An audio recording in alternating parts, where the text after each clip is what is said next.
called Class Pet Peeve. If I had a dime every time a parent told me how to do my job. Right? If I had a dime for every time a parent told me that I was not challenging their behaviorally challenged child enough. See, in the back of my mind, this is already some pay advice that you can keep. See, if I had a dime for every time a kid told a teacher that he had to pee. At the beginning of every class period, each school day of the week, are you kidding me? If I had a dime for every time I loaned a pencil to an unprepared student, just for them to lose it, 2 minutes before the beginning of the next assignment, if I had a dime for every time I told my kids, please, clean up your hot Cheetos, your Takis, your breakfast, your juice, your fidget spinners, your old assignment papers, your new assignment papers, and your lunches and your notebooks from your desk, I would have enough money to buy my very own class pet peeve. And you see, this is the only way us teachers will ever have enough dimes to fund our own class pet peeve. And the issues would range from the school systems and their problems right down to the kids flipping water bottles, and it's enough to make you scream. Right. And you know, it all begins with that kid that keeps forgetting to put the caps back on our expensive expo markers. Yeah. It's the kid that turns in all of his work on the last day of the grading period that makes the bags and our eyes grow darker. It's the nice kid. You know, the one that doesn't get caught, who eventually bullies the kid that doesn't talk. It's the kid that ruins every teachable moment with his flatulence. And then has the audacity to say, better opting in. It's just gas. It's the kid who uploads the empty assignment to E-class and then asks the next day if you received the attached assignment knowing good and well they need to be extra time. It's the kid that shows out during your observation. And not just your 10-minute brief, but your 30-minute warning. It's the co-worker who socially and ethically crosses the line but professionally never meets it.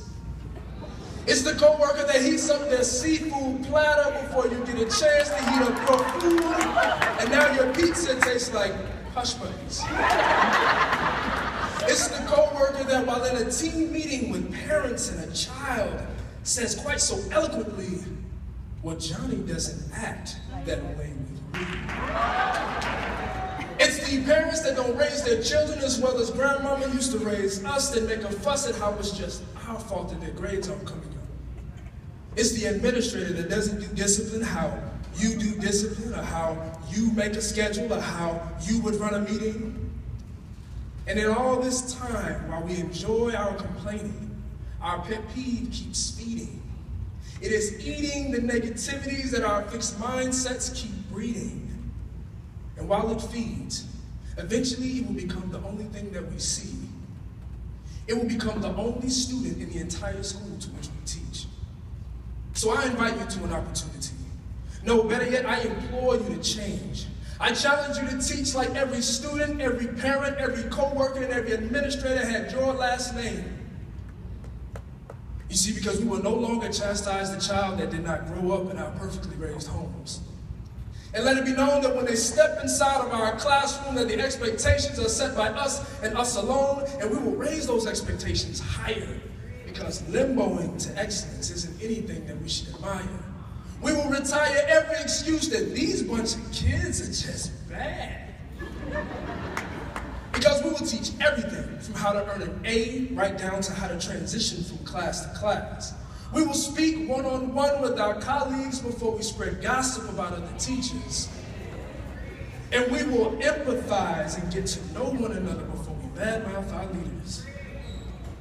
And we will be mostly positive about the 4,734 hours of professional development. Because goodness knows these days, our students need professional teachers. We must be reminded that we are like modern-day alchemists, transforming information into knowledge and knowledge into gold. We are the proof that perfect practice makes perfect. We perform acrobatics, bending backwards and shape-shifting our ways to fit the needs of the children before it was ever called differentiation. We are like medical doctors, treating at least 30 patients every hour on the hour. Believe me, what we do in our classrooms makes other professions look easy. So celebrate today, all the way to the last school day in May, because we are more than just 1 week of appreciation. We are the great, we are the incomparable South Gwinnett Nation. Go Cowboys.